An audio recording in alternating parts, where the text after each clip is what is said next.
Bonjour tout le monde. Donc, nous vous remercions d'avoir bien voulu nous accueillir, d'avoir bien voulu répondre présent à cette invitation de Dr Bojana Coulibaly. Et nous remercions également M. Diallo d'avoir bien voulu nous accueillir chez lui, mais également chez nous, parce que l'Harmattan, quand même, c'est pour nous tous. Donc, je m'en vais vous lire le chronogramme de la cérémonie de dédicace du livre L'invention du quotidien dans la nouvelle ouest africaine d'expression anglaise de Bojana Coulibaly. Pourquoi ils sont chez eux? Parce que cette maison, nous l'avons voulu pour être la maison de ceux qui ont quelque chose à dire, qui viennent échanger avec ceux qui absolument ont besoin de parler de tout ce qui est en rapport avec la culture. C'est une maison pour les intellectuels, une maison pour la pensée et une maison pour la réflexion. L'Harmattan Sénégal, ce n'est rien d'autre que ça. C'est surtout cette maison d'édition qui cherche à rendre visibles et disponibles les travaux des chercheurs de notre pays, du continent africain également, mais aussi et surtout les travaux de ceux qui portent quelque chose en eux et qu'ils voudraient partager. Pourquoi? Parce que l'écriture, comme je le pense personnellement, est un moyen de partage, un moyen de donner son avis sur la manière dont fonctionne notre monde, mais aussi et surtout, l'écriture permet de se dévoiler. Ce matin, on était au Goethe Institut pour le lancement d'un livre, mais cette fois-ci qui était un roman de notre compatriote africain qui est originaire du Burkina. Et la discussion a tourné autour de quand est-ce qu'un livre doit sortir. Je suis en face de des plus grands écrivains de ce pays, notamment des gens qui ont beaucoup écrit. Ma conviction, elle est celle-là, elle est qu'un livre sort de par lui-même. À chaque fois qu'un livre a été obligé de sortir avant l'heure, c'est comme un enfant prématuré. Et nous, notre rôle en tant qu'éditeur, c'est d'accompagner cette mise au monde de ce livre. Et les travaux, surtout, que nous présentons aujourd'hui, n'entrent pas forcément dans ce cadre, pour la bonne et simple raison que ce sont les résultats d'une recherche doctorale que nous avons, avec l'auteur, décidé de rendre disponible au public. Et le travail du docteur Bojana Coulibaly, je pense que les spécialistes y reviendront largement pour cela. Je voudrais juste insister sur le fait que si tous les chercheurs, tous ceux qui ont fait des thèses, tous ceux qui ont fait des travaux universitaires rendent disponible ce travail qui est accumulé et qui dort actuellement dans les tiroirs, je pense que cela participera à ce processus d'accumulation du savoir dans lequel l'Afrique se situe actuellement. Et je demeure convaincu d'une chose, c'est que l'Afrique pourra tirer profit de ce savoir et ne pourra qu'en bénéficier pour aller de l'avant. En cela, je voudrais quand même remercier le Dr Bojana Coulibaly d'avoir fait confiance à notre petite structure, l'Harmattan Sénégal. Voilà, reconnaissons-le, dont le nom est beaucoup plus grand que la structure elle-même. Et elle aurait pu faire publier son travail ailleurs. Elle a un pied dans le monde anglo-saxon et elle a un pied également dans le monde francophone. Mais son choix s'est porté sur le petit label de l'Harmattan Sénégal. En cela, docteur, on ne vous remerciera jamais assez. Et c'est l'occasion aussi pour moi de dire que mon équipe et moi avons pris beaucoup de plaisir à travailler avec vous. Pourquoi? Parce que vous êtes une personne disponible. Vous êtes ce que nous appelons dans notre jargon littéraire, dans notre jargon éditorial, un auteur discipliné. Un auteur discipliné, c'est un auteur qui, avec toutes nos différentes exigences, qu'il faut revoir ceci, il faut faire cela, vous êtes toujours disposé à le faire, avec le souci bien évidemment en arrière que c'est uniquement pour que le travail qui va être servi soit un travail très comestible. Et je pense quand même que votre livre est un livre qui se lit facilement, un livre qui est beau à voir. Je félicite quand même mes infographes pour cela. D'autant plus que nous avons eu un peu de peine à trouver le visuel qui convenait à la thématique du livre, et c'est l'occasion également pour moi de remercier c'est-à-dire l'artiste qui a bien voulu nous offrir ce visuel qui sert d'illustration de la première page de couverture du livre. Je nous souhaite, à vous, mais bien évidemment à nous de l'Harmattan Sénégal, un bon vent pour ce livre, et j'ose espérer qu'il y a d'autres qui vont suivre. Mes hommages à M. Koulibaly, sans qui je suis sûr et certain, je ne dis pas que le livre n'aurait pas existé, mais en tout cas il y a beaucoup participé. Merci M. Koulibaly et merci à tous. Merci beaucoup M. le cadre pour ce chaleureux mot de bienvenue. Maintenant, nous allons poursuivre. Mais je voudrais vraiment aussi remercier Mme Bodiana Coulibaly. Pourquoi? Parce qu'en réalité, moi je suis de l'UCAD. Mon collègue Ousmane est de Saint-Louis et ma collègue Khadijatou également est de Saint-Louis. Mais d'habitude, nous n'avons pas l'occasion de nous rencontrer et puis de discuter. Et je pense que ce que Bodiana a fait est vraiment extraordinaire. Parce qu'elle nous permet aujourd'hui de pouvoir au moins s'asseoir autour d'une table et puis de pouvoir au moins au moins discuter autour d'une thématique qui nous intéresse tous, c'est-à-dire les études africaines et postcoloniales. Donc je voudrais vraiment également vous remercier vraiment pour ce que vous avez fait aujourd'hui en réunissant les collègues de l'UCAD mais également les collègues de Gaston Berger. Bon, Bodiana qui nous réunit aujourd'hui est enseignante-chercheur en littérature africaine postcoloniale. Elle a enseigné la littérature postcoloniale, l'islam dans la littérature africaine, la théorie littéraire ainsi que la littérature et la civilisation américaine au Sénégal, aux États-Unis et en France. Dr Coulibaly est une des seules spécialistes de la nouvelle africaine.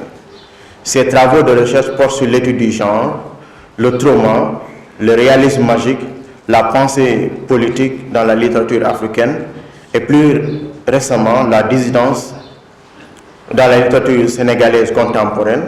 Elle est l'auteur de plusieurs publications dans la littérature ouest-africaine, notamment sur l'œuvre de Boubacar Boris Diop, Chinua Achebe, Aminatou Sow Fall, Flora Mapa, Chris Abani et Chimamanda Adichie. Dr Ousmane, qui fait partie également des panélistes, est docteur en littérature comparée, enseignant-chercheur à l'Université Gaston Berger de Saint-Louis, titulaire d'une thèse de doctorat unique intitulée « Les stratégies narratives dans les littératures africaines et africaines-américaines », étude comparative des romans de Ngugi wa Thiong'o, Sembène Ousmane et Alice Walker, publiés aux éditions européennes. Il est l'auteur de nombreux articles qui réfléchissent sur les problématiques et enjeux fondamentaux de la postcolonialité. Ses recherches portent entre autres sur les techniques narratives, la quête identitaire, l'analyse du discours, la rhétorique contre-hégémonique et contre-utopique, ainsi que sur la question de la langue d'écriture pour la littérature africaine. En militant linguistique, œuvrant pour la revalorisation des langues nationales, il a consacré des articles à la littérature en langue nationale, précisément le Wolof. Son dernier article publié analyse les mutations discursives du hip-hop sénégalais, véritable phénomène socioculturel qui impacte fortement sur le champ politique. Dr Khadijatou Coulibaly est titulaire d'un doctorat unique en littérature et culture africaine, avec comme domaine de spécialisation l'histoire et la littérature sud-africaine. Enseignante-chercheuse depuis 2007 à l'UGB, l'Université Gaston Berger de Saint-Louis, Dr Diallo enseigne la littérature africaine, la littérature orale africaine, la littérature féministe, ainsi que la théorie littéraire. Dr Diallo est l'auteur de plusieurs publications qui portent pour l'essentiel sur la littérature sud-africaine.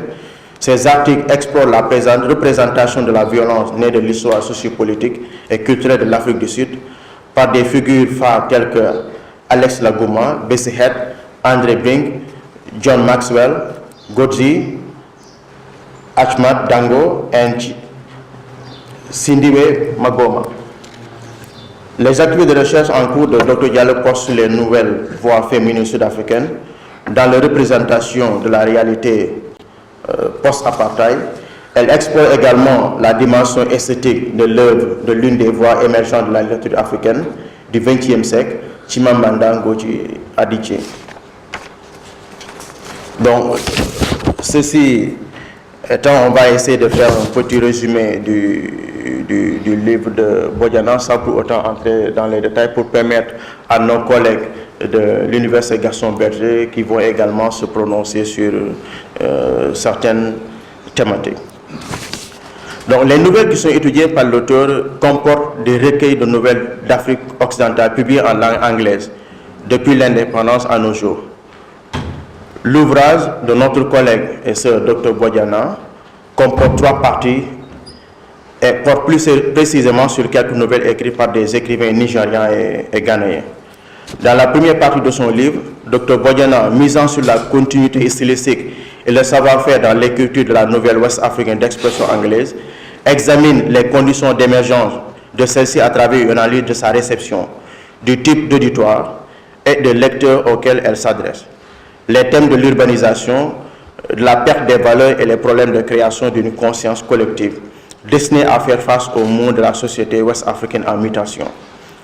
Pour ce faire, l'auteur s'est appuyé sur 3 périodes d'écriture significatives que sont la période qui suit les indépendances, plus connue sous le nom de littérature postcoloniale, à travers la littérature de la guerre. Bon, postcoloniale, non pas en termes de périodisation, parce qu'au niveau du livre, bon, Bodiana a quand même expliqué un peu la différence qui existe entre postcolonial en tant que théorie et postcolonial en tant qu'élément de référence temporelle. À travers la littérature de la guerre qui est exprimée à travers le témoignage de la guerre du Biafra au Nigeria, qui est également une période de lutte pour les indépendances des pays sous domination coloniale européenne. Il existe également une deuxième période où l'auteur analyse les sociétés ouest-africaines en mutation, nées de la transition entre ce qui convient d'appeler la tradition et la modernité, et qui est l'expression du désenchantement ou la faillite des indépendants en Afrique de l'Ouest. Enfin, la troisième partie d'écriture que propose l'auteur dans ce livre constitue un reflet de l'expérience d'expatriation, de la vie diasporique et du contact avec les autres cultures au niveau international et intercontinental. Dans la deuxième partie, Dr Bodiana Coulibaly nous fait revisiter la guerre du Biafra en mettant en exergue la mémoire traumatique de la guerre. À travers celle-ci, elle nous renseigne sur la violence, le trauma et les difficultés de survie auxquelles font face les victimes. Dans son ouvrage, elle voyage avec nous dans le passé postcolonial, où il reste encore beaucoup à écrire, beaucoup à dire et encore plus à comprendre concernant la notion de traumatisme de guerre dans le contexte de la guerre du Biafra. Pour ce faire, elle s'est intéressée au court récit de Chris Abani, ce qui lui a permis de rendre compte les différents aspects de l'écriture du trauma dans la nouvelle nigériane, ce qui lui a également permis de mener une étude approfondie des stratégies de réhabilitation mises en œuvre par les personnages à travers des formes de lutte visant à instaurer leur subjectivité et à devenir des sujets agissants et non sur lesquels on agit. Parmi les stratégies de réhabilitation face au trauma, l'auteur a mis en relief divers actes de résistance, de stratégie et de réhabilitation menés par des veuves Igbo et de subversion face aux pratiques, rites et rituels imposés par la société Igbo dite traditionnelle. La troisième partie est une exploration de la notion de rupture et de la place qu'occupe la tradition orale dans la création de la nouvelle forme de fiction qu'est la nouvelle. Elle examine dans cette partie les différentes stratégies de rupture mises en œuvre par les nouvellistes d'expression anglaise d'Afrique de l'Ouest pour subvertir les traditions littéraires, linguistiques, culturelles nées de la colonisation et importées. Parmi les moyens de subversion utilisés figurent les procédés narratifs tirés de la littérature orale, la manipulation de la langue anglaise à travers l'abrogation et l'appropriation, l'usage du réalisme magique, puisant sa définition dans la conjonction de deux visions du monde opposé, selon les paradigmes occidentaux. Dr Bodiana Coulibaly indique également son appropriation par les nouvellistes ouest-africains comme mode narratif privilégié, débordant largement les frontières de sa terre d'élection, l'Amérique latine. Après avoir souligné son existence dans son ouvrage, elle montre comment celle-ci s'articule à travers la dimension réaliste magique des nouvelles ouest africaines. En tant qu'esthétique de la conciliation et de la réconciliation, Dr Bodiana montre comment Il permet aux nouvellistes ouest-africains d'expression anglaise et à leurs personnages une réappropriation cathartique de leur histoire, de l'espace du temps, ainsi que de leur double identité culturelle. Marquée par une double conscience, selon les termes de William Du Bois, et une hybridité. L'auteur également montre comment les nouvellistes ouest-africains d'expression anglaise se servent du réalisme imaginaire, du réalisme magique comme mode d'écriture et de représentation de la question de la naturalisation, des naturalisations, de la question spatiale, temporelle et imaginaire, dans une perspective se situant à l'intersection du politique et du poétique.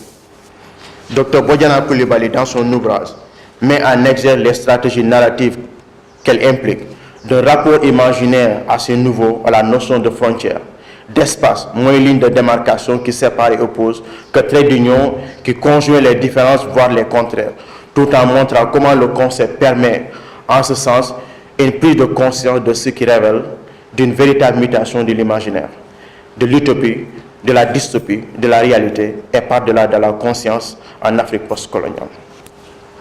Donc, de manière vraiment succincte, donc voici le résumé que je voulais faire. Maintenant, je vais permettre à mes collègues de l'UGB vraiment d'entrer en profondeur en explorant certains thèmes qui ont été développés par notre collègue et sœur Dr Bodiana Coulibaly. Maintenant, l'honneur aux femmes, je vais donc donner la parole à Dr Khadijatou Diallo, qui va également nous parler du livre de Dr Bodiana Coulibaly. Je vous remercie, Président. Bonjour, chers collègues. Monsieur le directeur de l'Harmattan Sénégal, chers auteurs et sœurs Dr Bodiana Coulibaly, Mesdames et Messieurs, en vos titres, grades et qualités, chers collègues, chers invités, chers publics. Donc, il me plaît aujourd'hui, avec mon frère Ousmane Ngom, de venir ici pour présenter le travail de Dr Coulibaly. Un travail qui a comme titre « L'invention du quotidien dans la nouvelle Ouest africaine d'expression anglaise ». Donc, une telle étude, comme l'a si bien résumé tout à l'heure le Dr Ndion, se fonde sur les beaux travaux de Michel de Certeau, qu'elle prend comme base de son analyse critique. Dans son ouvrage qui a le même titre, qui veut dire « L'invention du quotidien, art de faire ».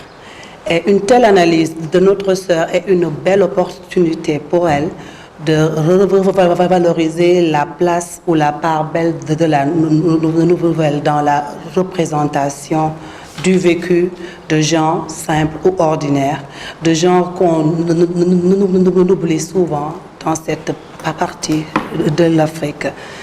Donc, qu'est-ce donc le quotidien? On aimerait bien poser une telle question à notre auteur. Et elle tenterait sûrement de répondre avec Paul Leleo qu'elle cite, que le quotidien, c'est ce qui nous est donné chaque jour, ou nous vient en partage, ce qui nous presse chaque jour, ou même nous opprime, car il y a une oppression du présent.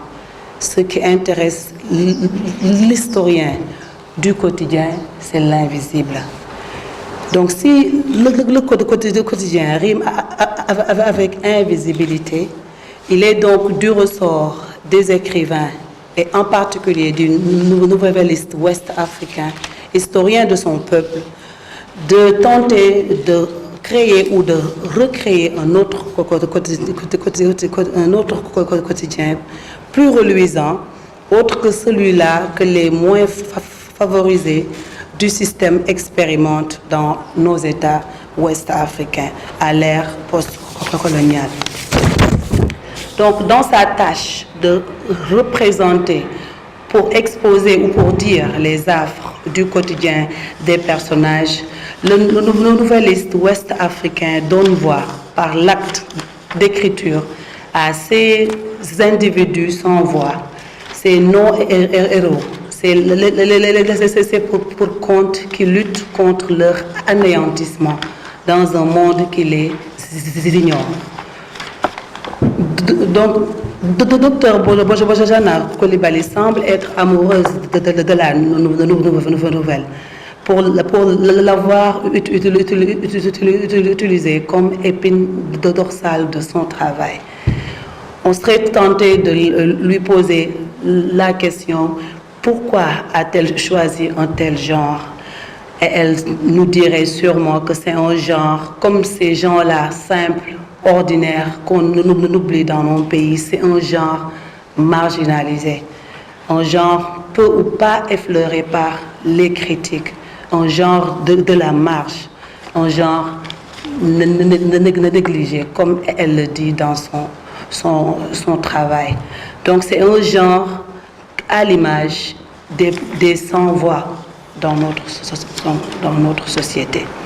Et une telle banalisation de cette forme littéraire est à l'image du quotidien marginalisant, un quotidien très opprimant que vivent les êtres de papier dans les textes choisis par notre auteur. Donc, un tel vécu des gens simples qui sont montrés dans les nouvelles est le produit d'actes ou d'actions politiques exclusivistes et ubuesques que les nouvellistes dénoncent avec hargne dans leur fiction. Donc, ce que l'auteur, Dr Bojana Coulibaly, prend pour fiction du quotidien, cette fiction-là, remplie par les virtuosités quotidiennes, sert à créer un présent. La nouvelle est non seulement une nouvelle du quotidien, mais elle est aussi, tout comme le roman, genre prisé par les critiques, un miroir de la société. Dans ce cas, on ne saurait admettre avec Barthes ou Foucault ou leurs parents post-structuralistes l'absence de l'auteur en faveur d'un plaisir du texte par le bruissement de la langue. Le nouvelliste ouest-africain, à l'image des Nigérians, Flora Nwapa, Chinua Achebe, Chimamanda Ngozi Adichie, et du Sud-Africain Chris Abani est bel et bien présent dans son texte, car il est forcément engagé. Et son engagement se voit tant sur l'architecture thématique que la couverture esthétique de son œuvre. Donc, on a des nouvellistes qui sont des théoriciens sociaux et aussi un historien social, c'est-à-dire un témoin de la situation sociopolitique, un guide pour éclairer et guérir son peuple des turpitudes quotidiennes. C'est cette tâche ô combien hardie et très passionnante d'une nouvelliste que notre auteur, Dr Coulibaly, explique sous deux angles ou deux facettes. Un, dénoncer les incohérences d'une société qui se cherche, et deux, de définir des stratégies de survie identitaire, individuelle et collective. Dans cette entreprise de construction nationale, les nouvellistes ouest-africains usent de procédés narratifs incisifs pour dire de fort belle manière le trauma né de la violence causée par la déstructuration des systèmes politiques et social de résolution de conflits qui assurait un certain équilibre dans l'Afrique traditionnelle. L'on comprend donc aisément des écrivains comme Ama-Ata Aïdo, lorsqu'elle dit qu'il n'y a point de bonheur ici, entendez dans les sociétés africaines post-coloniales, ou même la diatribe de Ken Saro-Wiwa, contre les abus de l'administration coloniale et la désintégration de la structure socio-culturelle de l'espace traditionnel. Les nouvelistes ouest-africains témoignent du quotidien peu clément de communautés dans cette partie de l'Afrique, non pas pour susciter du ressentiment et de la vengeance, mais bien pour alerter les générations présentes comme futures contre les vicissitudes de la politique. Et donc, écrire par devoir de mémoire, écrire la mémoire traumatique, dire l'indicible, témoigner pour, comme le dit notre auteur, penser les déchirures d'individus et de groupes. Écrire pour une thérapie collective, une bibliothérapie. Cette belle image utilisée par notre auteur pour dire le rôle important de l'écriture dans l'exploration ou la réparation du trauma. Tel semble être le sacerdoce des écrivains de l'Afrique de l'Ouest, en particulier des nouvelistes. Donc, ces écrivains engagés sont comme Boubacar Boris Diop, dont la détermination à raviver la mémoire de la violence et du trauma suite aux événements du Rwanda l'amène à représenter chaque cri, car, comme il le dit, chaque cri doit faire l'objet d'une étude très approfondie pour qu'il ne se réitère pas. Il en est de même d'un autre trauma, beaucoup plus éloigné dans le temps, mais qu'il faut absolument garder en mémoire afin de ne plus perpétrer de tels actes de violence. Je veux dire la guerre du Biafra. Il faut le dire avec Achebe, la mémoire d'un peuple qui a connu la guerre ou la tragédie doit être conservée, doit être maintenue vive, doit être revisitée autant de fois que de besoin. Malgré la brutalité des politiciens et souvent au prix de leur vie, ces intellectuels très responsables que sont les écrivains, sont les témoins de la guerre civile, se tournent vers l'écriture, arme très puissante contre les moultes tentatives d'étouffer leur élan. Il produit ce que le docteur Coulibaly prend pour une écriture de la rupture qui s'inspire de l'oralité et qui devient une stratégie fondamentale employée pour rompre avec ces normes culturelles et hégémoniques dominatrices qui forment le quotidien des individus ordinaires. Donc, comme on le voit, l'écriture devient une stratégie de survie par laquelle les nouvelistes tentent de réhabiliter l'identité des personnages. Elle est, comme notre auteur le dit, un acte de résistance face aux événements traumatiques qui jalonnent leur existence quotidienne. Ainsi, la belle analyse des récits de Flora Nwapa et Chimamanda Ngozi Adichie que nous offre le docteur Coulibaly démontre à loisir que prendre la plume, donner la parole aux sans-voix, quand on donne la parole aux victimes du trauma, aide ces dernières à penser leurs blessures et à garder la mémoire vive.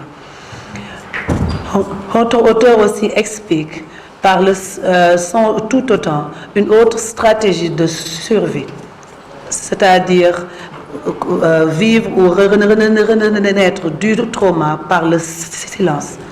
C'est un silence très assourdissant car elle soigne, parce qu'elle a des vertus thérapeutiques et qui a, selon notre auteur, une valeur communicative.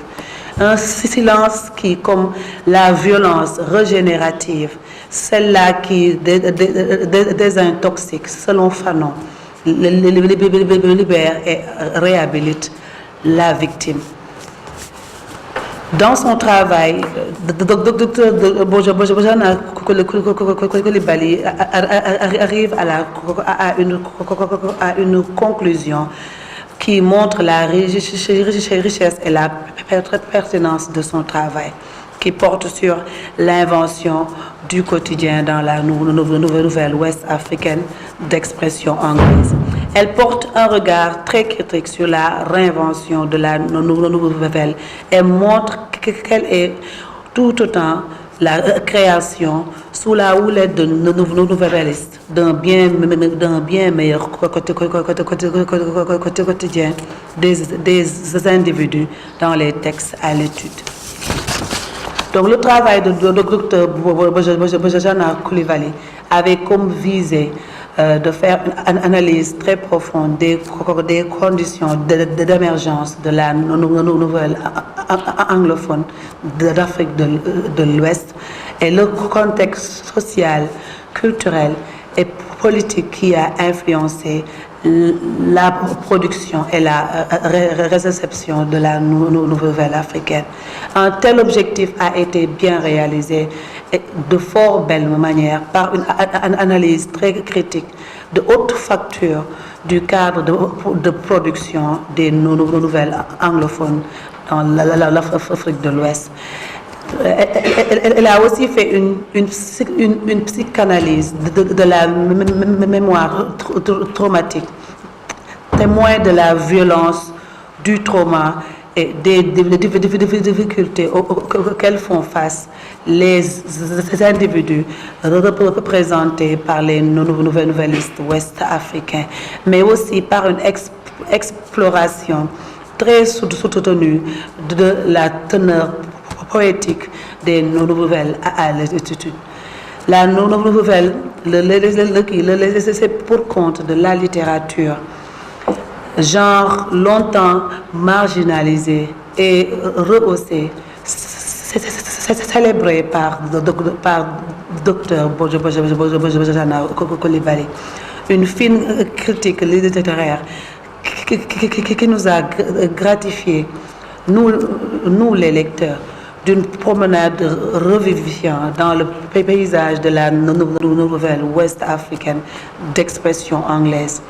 Je la félicite chaleureusement pour la richesse de son texte et la pertinence de l'œuvre que nous fêtons cet après-midi.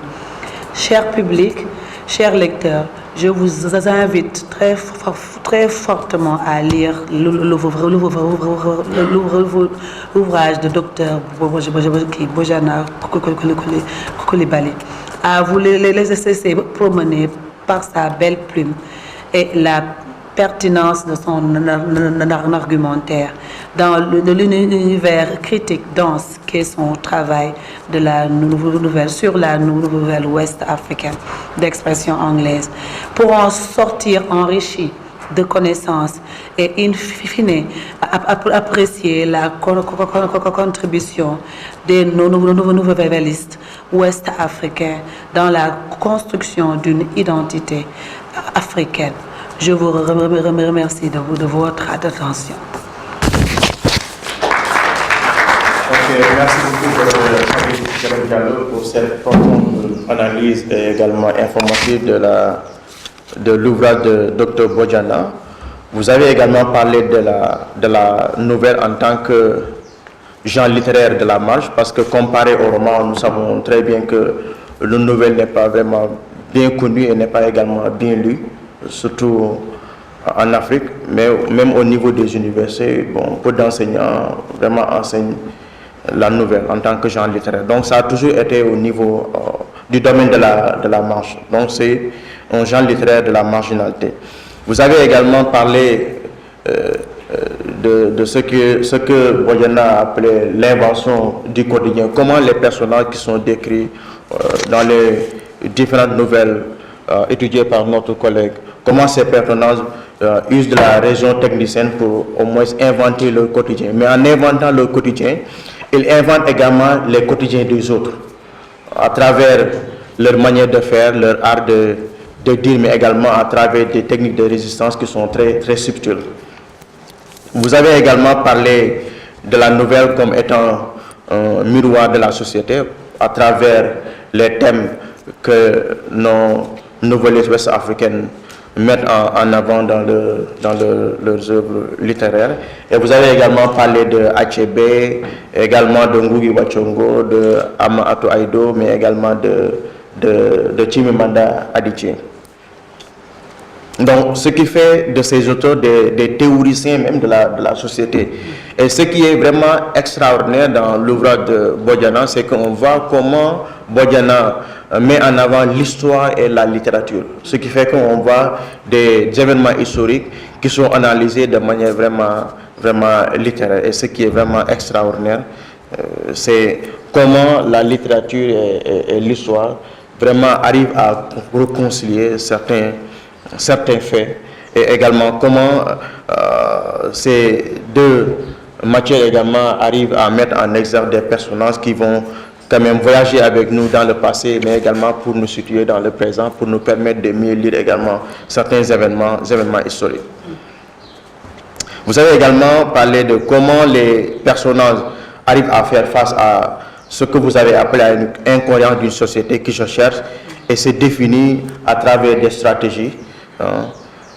Ou bien à une société, à travers une société qui se cherche, parce que la société est en phase d'une transition entre ce qui convient d'être appelé la modernité et également la tradition.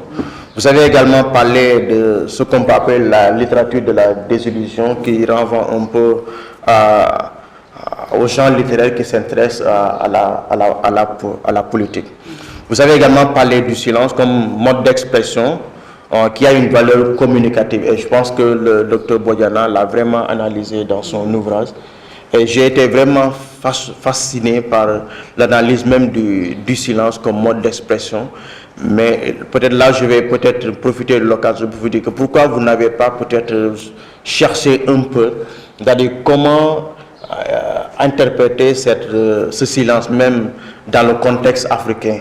Alors, je pense que ce serait vraiment intéressant de voir comment mieux interpréter ce silence comme mode d'expression qui a une valeur communicative. Vous avez bien fait de citer des auteurs qui ont également écrit sur le silence, mais c'est quand même, à mon avis, ça c'est une question que je vous pose, de voir comment, par exemple, dans la tradition africaine, comment on peut peut-être interpréter le silence comme mode d'expression et de communication.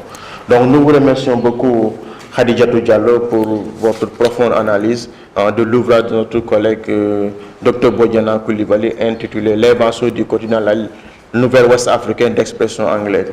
Donc je vais donner la parole à Dr Ousmane Ngom qui va également analyser l'ouvrage de Dr Boyana Coulibaly. Il me choisit maintenant l'honneur, mais aussi la redoutable tâche de devoir parler après la pertinence de mes deux collègues, Dr John et Dr Diallo. Mais je vais faire comme nos communicants traditionnels qui commencent toujours leur prise de parole disant « je n'ai plus rien à dire ». Parce que tout ce que je devais dire a déjà été dit et de fort belle manière par mes prédécesseurs.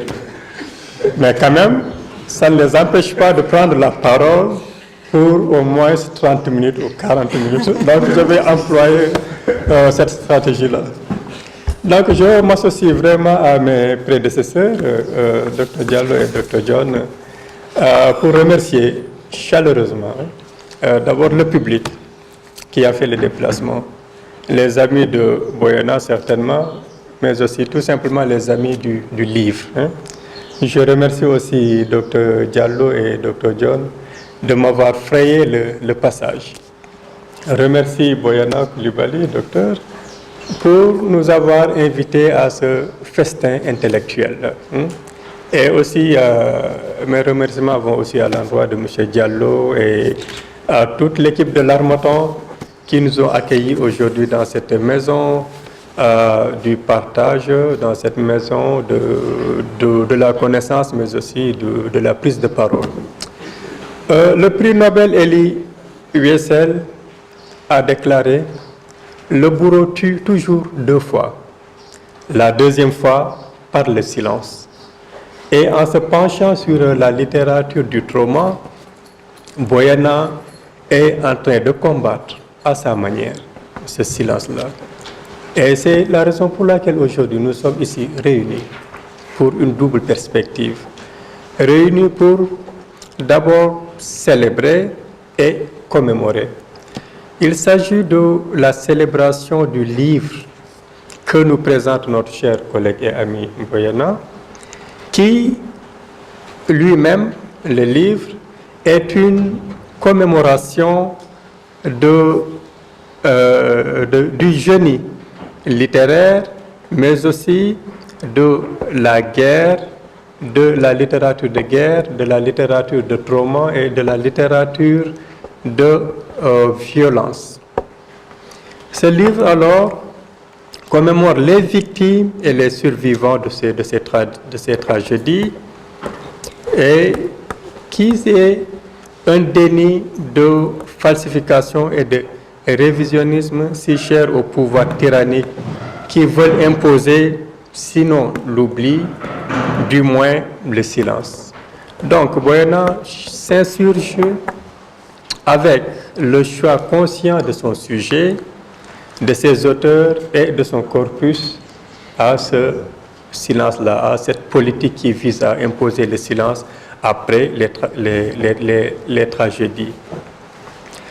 Et la tentative d'annihilation touche la subjectivité et la capacité de conception et de production d'œuvres intellectuelles. D'où l'importance de la thèse audacieuse que pose notre cher ami Boyana. Parce que tout son livre nous reflète le caractère audacieux de la chercheure qui est Boyana. Boyana pose comme thèse, et d'emblée elle va à l'encontre du discours colonialiste en affirmant, je la cite, que les subalternes parviennent à s'exprimer par des actes de résistance variés.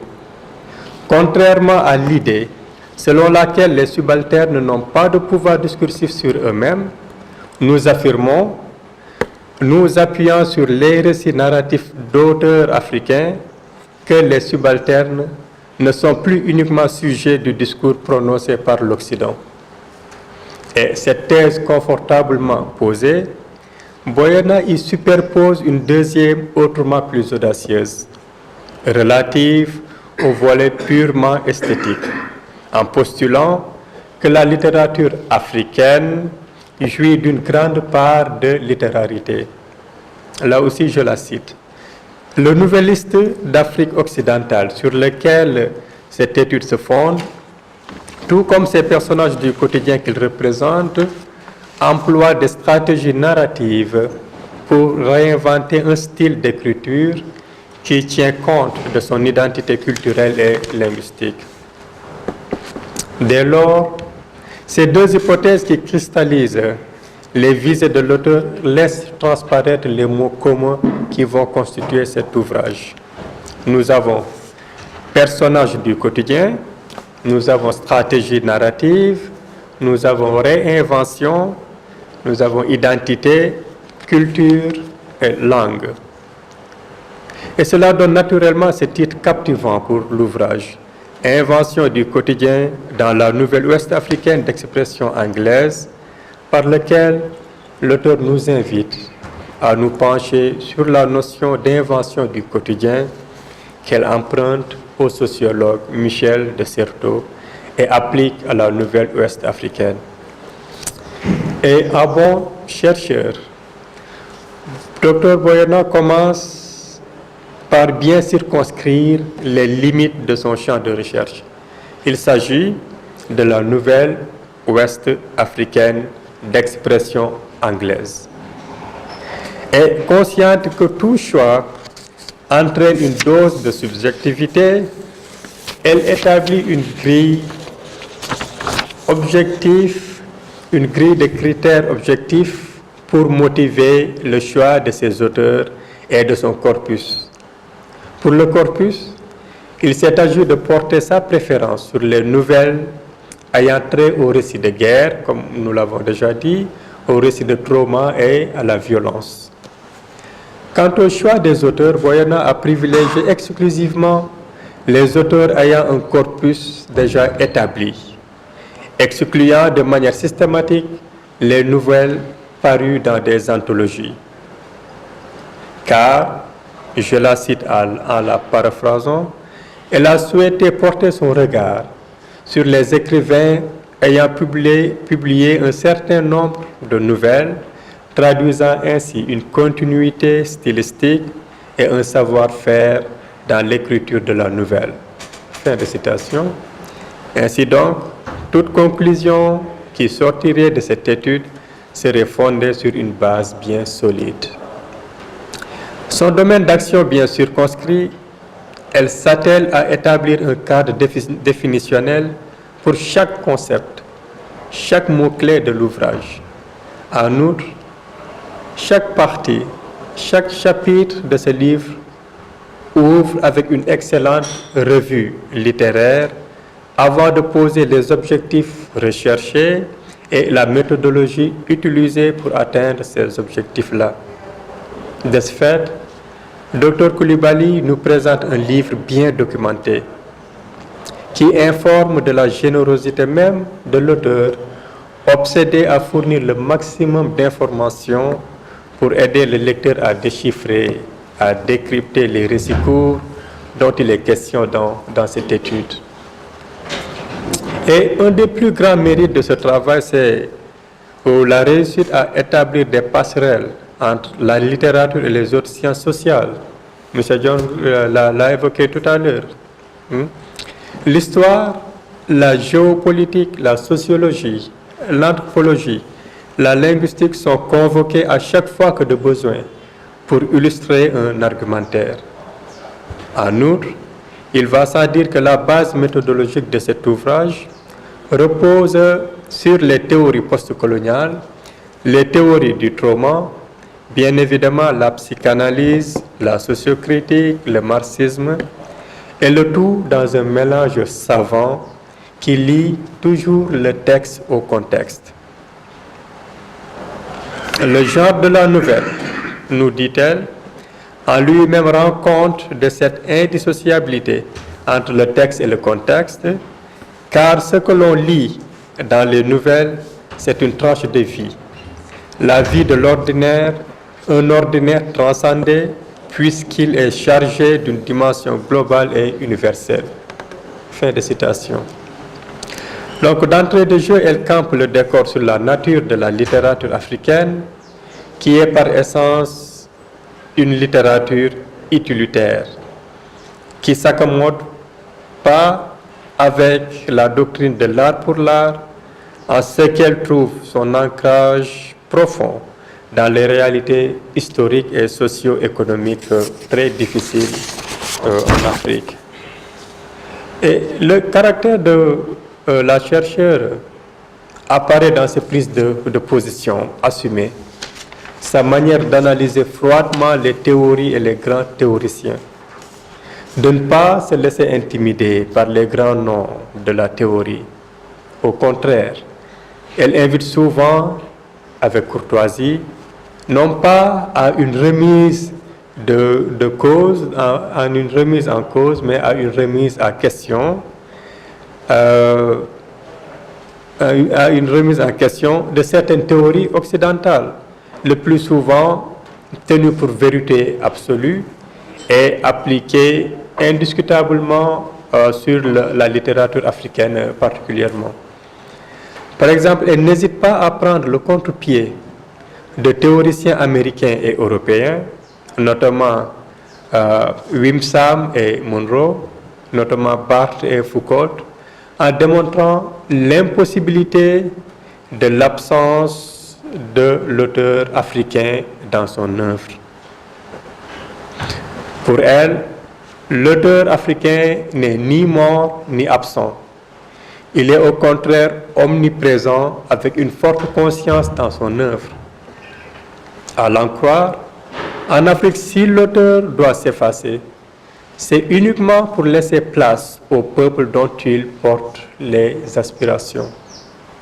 Il ne s'agit point donc de se dérober face à ses responsabilités, mais de noyer l'individu auctoriel dans la communauté d'actants pour un discours plus fort. Et à cause de cette quasi-impossibilité d'absence de l'auteur, Boyana reconnaît à l'auteur africain, je cite, un rôle didactique et moral. Donc l'écrivain est loin d'être un acte isolé, mais c'est un militant, un patriote. En somme, l'écrivain est au service de son peuple. Et la littérature africaine est une littérature de combat, selon l'expression de Frantz Fanon.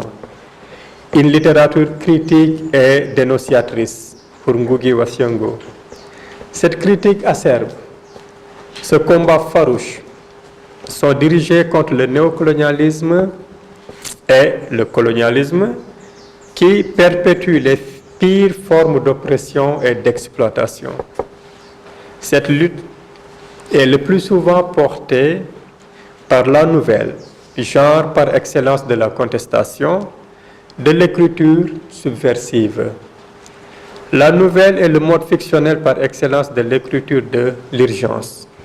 Là aussi, j'emprunte l'expression de Dr Coulibaly, l'écriture de l'urgence, de la narration de faits qui ne peuvent pas attendre.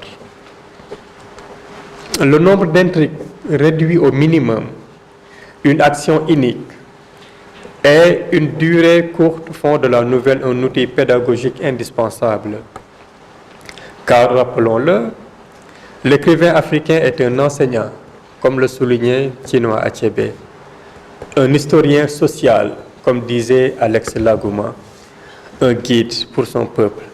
Bref, il est comme un Prométhée, éclairé, qui ramène la lumière à son peuple.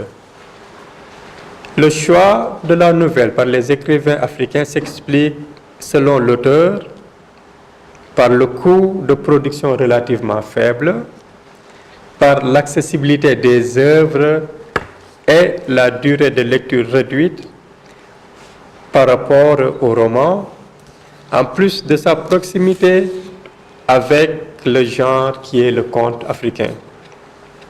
Donc la nouvelle est plus à même de montrer l'angoisse, l'incertitude, la perplexité qui saisit les personnages, car comme un segment suspendu, elle a pour objet une tranche de vie.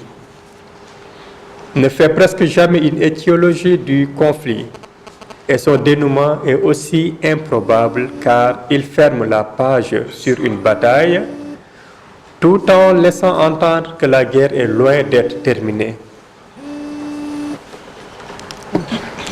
Donc, quoi de plus apte que la nouvelle pour capturer l'angoisse de ces sociétés africaines qui sont en perpétuelle mutation, en transformation, en transition, selon l'expression de Dr Coulibaly. Une transition qui n'aboutit jamais, telle une femme arrivée à terme qui subit depuis des siècles l'atrocité des douleurs du travail sans pour autant donner naissance. Ce quotidien, ce présent qui opprime, ce domaine du silence et de l'invisible, cette mémoire de l'enfance et des sens, du passé lointain, glorieux ou traumatique, demeure parmi les préoccupations majeures du nouvel Ouest africain. C'est Dr Coulibaly qui parlait. C'est généralement un genre qui a affaire à un type de personnage modeste, ordinaire, le héros collectif ou diffus. En effet, le héros du quotidien, la masse anonyme. Et en bon didacticien, les nouvellistes africains sont préoccupés par l'être ordinaire, aux actes triviaux, qui se répètent dans une routine presque insurmontable. Ces personnages sont pris au piège économiquement et au plan psychologique. Généralement, leur attitude trahit un manque de confiance, un déni ou plus encore une haine de soi. Conséquence de siècles de déshumanisation due à l'esclavage, à la colonisation et à l'exploitation néocoloniale qui ont inhibé leur histoire, leur culture, les transformant en zombies, adeptes d'un mimétisme ridicule. Selon toujours Dr Coulibaly, les tenants du pouvoir post-indépendance, du cadre fictif de ces nouvelles, ne font rien pour la libération économique et psychologique de leur peuple. Bien au contraire, ils gouvernent par la corruption, maintiennent le peuple dans la pauvreté, l'illettrisme et l'ignorance la plus absolue, afin d'exploiter ses carences et faiblesses pour mieux asseoir le pouvoir hégémonique. Donc les nouvellistes du corpus recourent à l'ironie comme style d'écriture pour traiter de ce thème grave.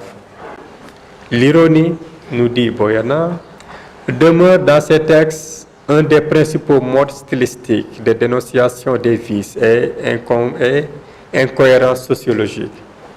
L'ironie, la satire, la caricature. Elle partage l'analyse de Mamadou Kalidouba qui dit de l'ironie quel est le procédé le plus adéquat et le plus utilisé par l'écrivain satirique pour tourner en dérision les puissants de ce monde. Fin de citation. Ce sont les stratégies de camouflage du discours qui produisent un double sens et permettent, tout en assénant de sévères critiques, d'échapper à la censure. Donc le refus du héros extraordinaire au pouvoir surnaturel est la marque d'une volonté d'inscrire le récit dans le réel et en tant que didacticien, de montrer par l'exemple la voie à suivre. Il s'agit dès lors pour ces auteurs de donner la voix à ceux qui n'en ont point. Ce que Boyana appelle les non-héros, c'est laissés pour compte qui luttent contre leur disparition face à un monde qui les ignore et qui pourtant se nourrit de cette sève, de ce peuple de l'invisible qui constitue ses racines. Ces récits courts sont inscrits dans un cadre spatio-temporel déconcertant. C'est le temps de la guerre du Biafra et la guerre civile, le temps de la violence coloniale et post-coloniale qui entraîne un profond trauma chez les personnages. Et le champ d'interaction est principalement la jungle. Même les lieux d'ordinaire associés au calme et à la sérénité, comme les lieux de culte, refusent par excellence du cœur et des âmes désemparées, sont vidés de leur substance de havre de paix pour être des lieux où les victimes piégées deviennent une proie facile pour des bourreaux sans merci. L'espace traumatisant, comme la ville, par opposition au village, c'est aussi les lieux d'expatriation, en l'occurrence l'Angleterre dans les œuvres concernées, qui transforment en pire cauchemar les rêves d'évasion et de réalisation de soi de ces personnages-là. Et le besoin pressant de briser le cycle infernal du temps et de l'espace avilissant est ce que les auteurs de Dr Coulibaly notent ou du moins tentent d'instiller chez leurs personnages. Mais se libérer de l'étau, c'est avant tout se libérer de soi-même, de ses complexes, du déni de soi qui nous pousse aux agissements les plus condamnables. Dans ce cadre, la critique nous renseigne sur l'importance des éléments du quotidien en tant qu'acte politique.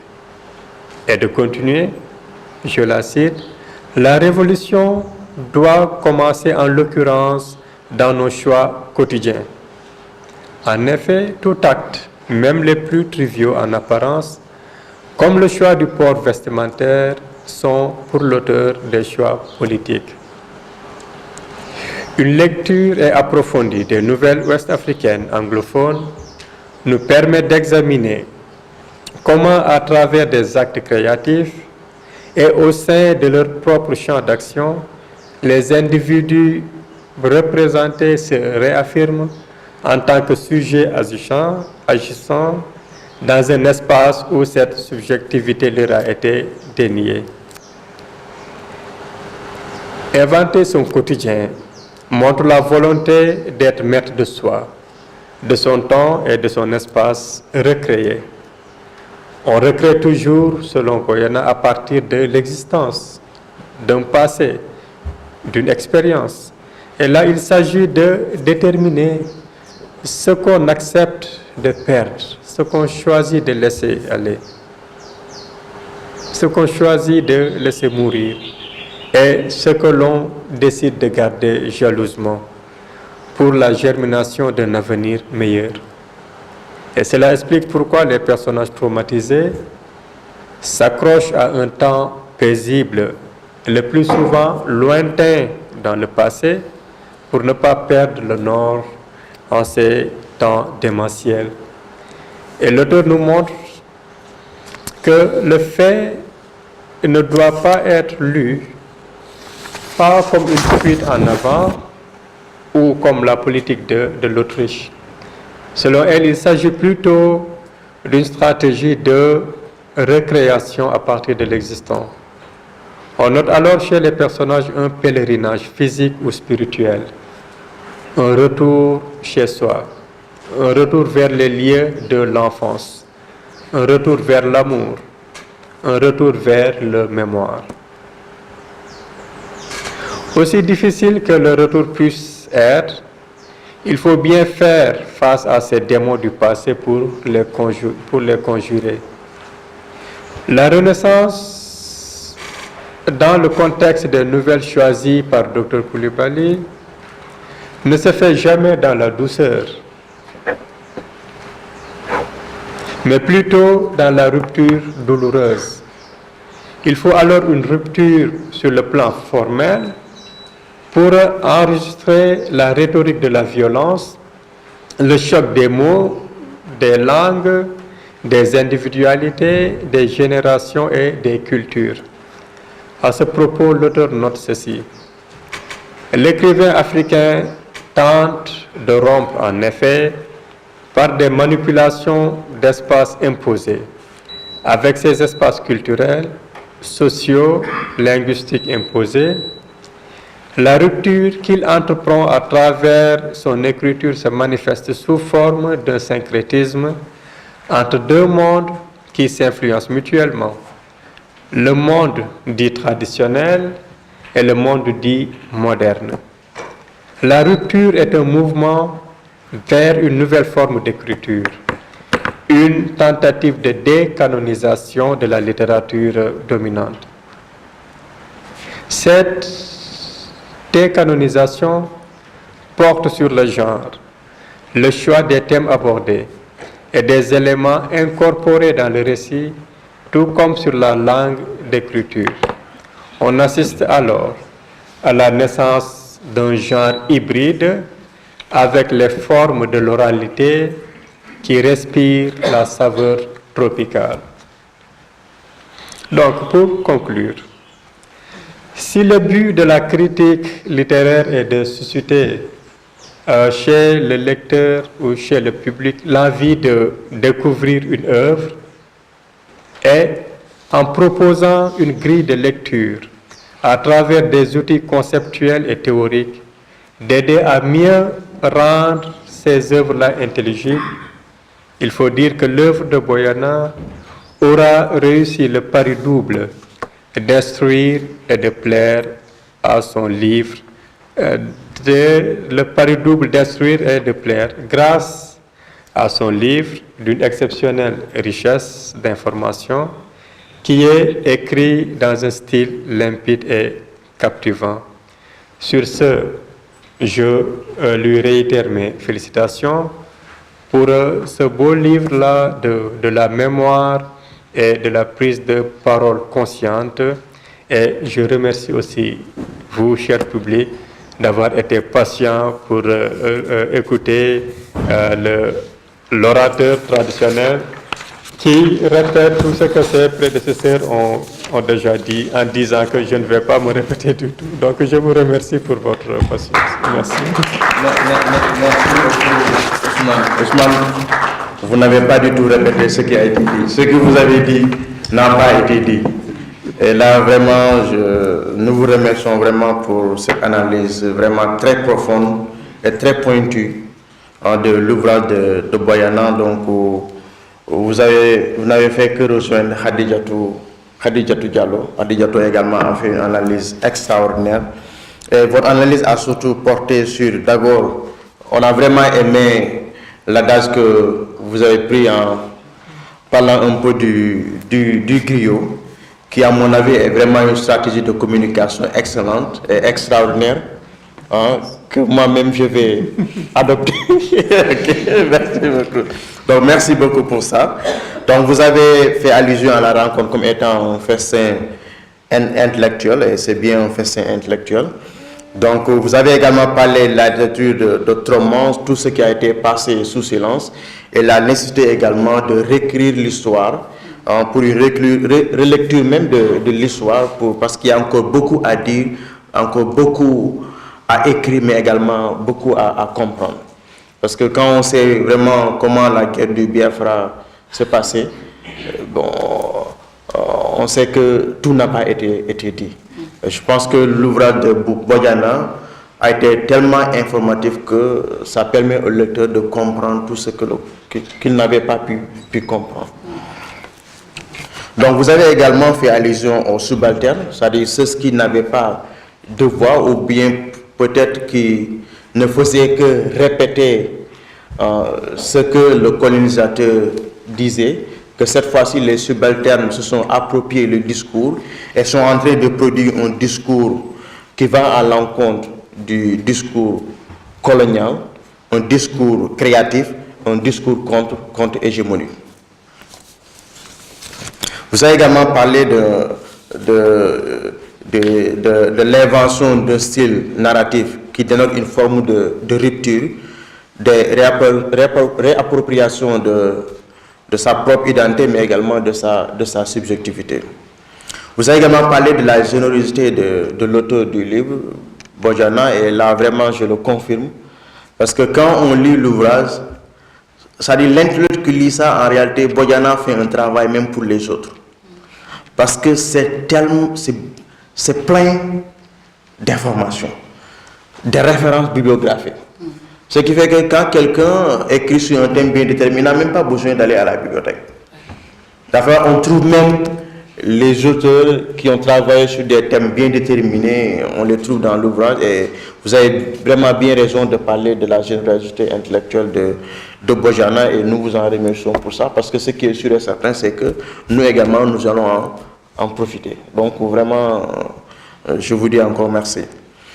Et vous avez également parlé de l'écriture même de la littérature, mais également de l'ouvrage de Boyana comme étant une même réécriture de l'histoire, mais également de la géopolitique, de l'anthropologie, mais également de la sociologie. Parce que quand on lit l'ouvrage, c'est vrai, c'est un ouvrage littéraire, mais en réalité, il y a beaucoup de disciplines qui s'y recoupent. Donc on a la sociologie, on a la géographie, on a la littérature, on a également la sociologie, on a l'anthropologie, mais également la géopolitique, mais également la politique.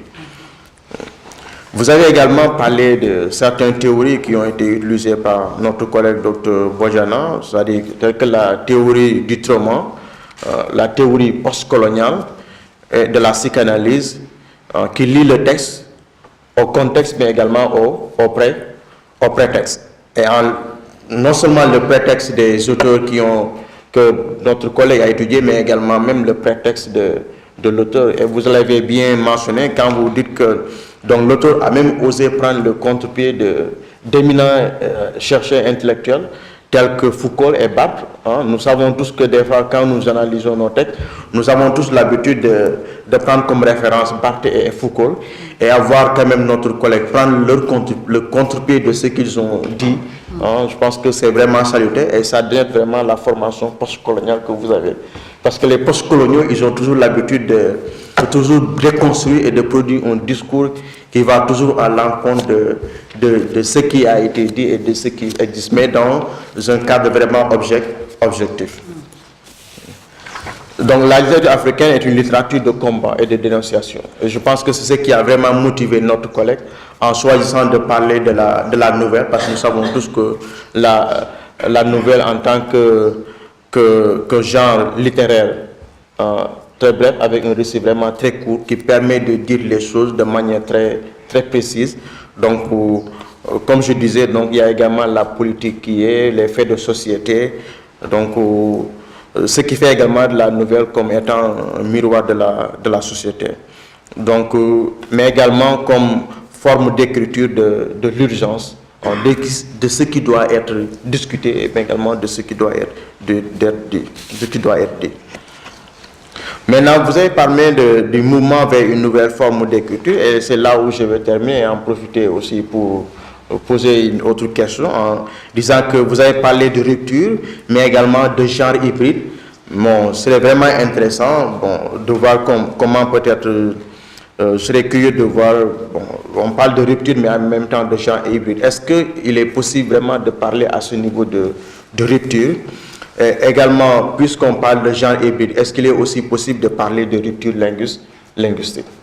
Ok, donc, ceci étant, donc, je remercie vraiment notre collègue Ousmane pour sa parfaite et excellente communication, présentation du livre de notre collègue Bojana.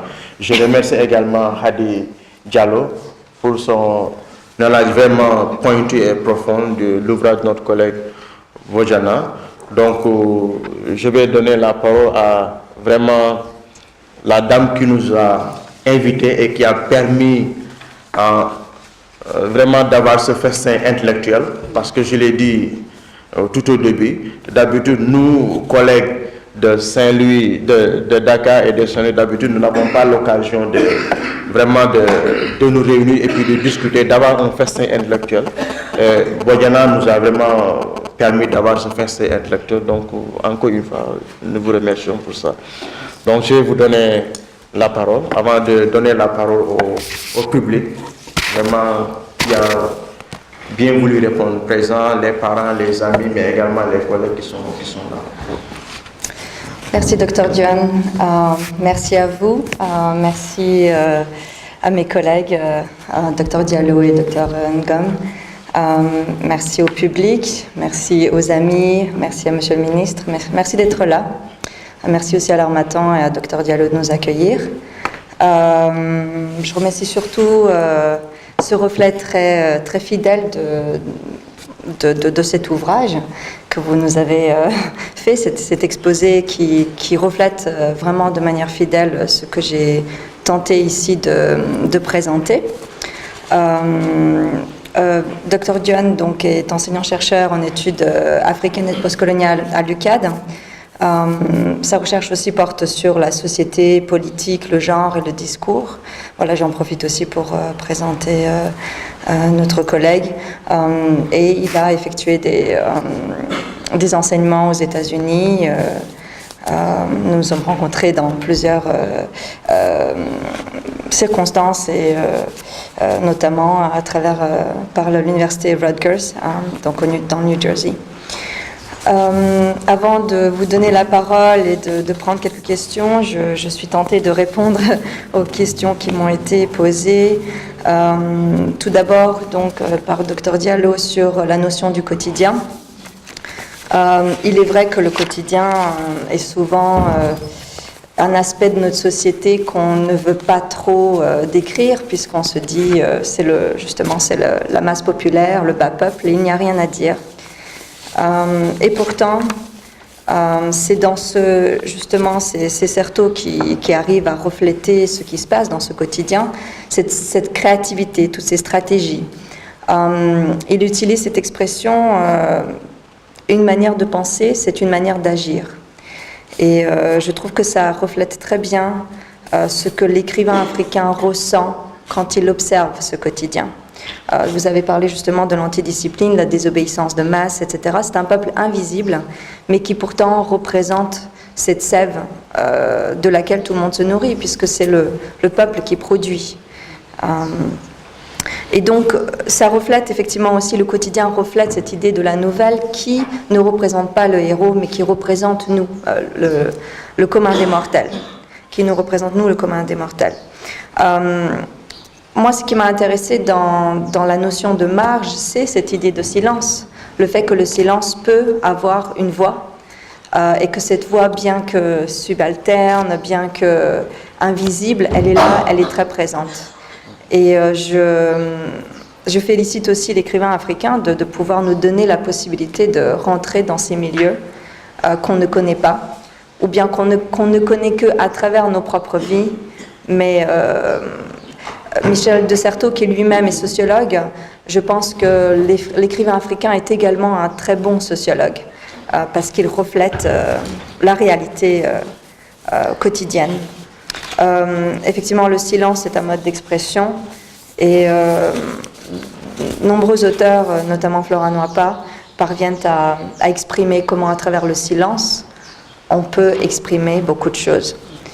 En ce qui concerne la rupture, c'est un petit peu un double sens dans l'idée de rupture. L'écrivain africain effectue une rupture parce qu'il tente de décanoniser le canon britannique américain, mais aussi le roman qui est un genre entre guillemets importé. C'est pour ça que je me suis permis d'utiliser le terme hybride, parce que la nouvelle quelque part est sûrement née en Afrique et pas en Europe, sauf qu'elle n'a pas été canonisée de la même manière. Le conte africain est déjà très très proche de ce qu'on appelle la nouvelle, et c'est pour ça que, selon moi, les écrivains africains sont les meilleurs artistes de la nouvelle, parce qu'il y a un art de la nouvelle. On parle de l'art de la nouvelle. On ne peut pas commencer par écrire des nouvelles, parce que il y a un art derrière. Il est beaucoup plus facile d'écrire un roman parce qu'on part d'un personnage qu'on développe avec une histoire bien précise. La nouvelle, c'est vraiment une tranche de vie. C'est une tranche de vie très significative et qui donne un aspect un peu transcendant, mais aussi universel de cette vie-là. C'est aussi pour ça que la nouvelle, c'est très intéressant, c'est très intense. C'est court, mais c'est très intense. Et le nouvelliste africain parvient à rendre ce genre hybride parce que elle ou il y intègre du théâtre, y intègre de l'oralité et tous les procédés stylistiques qu'on retrouve dans toute forme, tout genre littéraire. Le discours aussi à travers le skaz, qui est donc un mode narratif exprimé dans le formalisme russe, c'est-à-dire que dans ces nouvelles, on retrouve aussi des écrivains qui donnent la parole directement à des individus de tous les jours, qui s'expriment à la première personne, qui s'expriment dans leur langue maternelle. Bien que ces textes s'adressent à une classe plutôt moyenne, qui donc comprend l'anglais, puisque c'est des nouvelles écrites en anglais, on voit dans certaines nouvelles que les personnages eux-mêmes ne s'expriment pas en anglais. Ils s'expriment, soit ils utilisent des mots en pidgin, anglais pidgin, ou bien ils s'expriment dans leur langue maternelle. C'est l'écrivain qui décide de le traduire en anglais. Et c'est ça qui est très très intéressant. Donc quand on parle de rupture linguistique, je pense que c'est surtout cette façon dont l'écrivain africain arrive à rendre ces nouvelles très, très personnelles, en fonction d'un personnage, d'une certaine ethnie, utilisant une certaine langue dans un certain contexte. Et l'écrivain africain nous fait voyager dans ces contrées différentes, et en même temps, il nous fait retrouver des choses de notre enfance, justement à travers peut-être la guerre, le trauma, non pas qu'on retrouve nous cette expérience-là, mais cette idée de la futilité de la guerre et du sacrifice des jeunes, de la génération, des générations nouvelles. Donc il y a cette idée de dénonciation, de volonté d'une prise de conscience collective. Effectivement, l'écrivain africain est non seulement sociologue, mais selon moi, il est réformiste. C'est lui qui réforme la politique puisqu'il s'adresse directement à ces gens-là.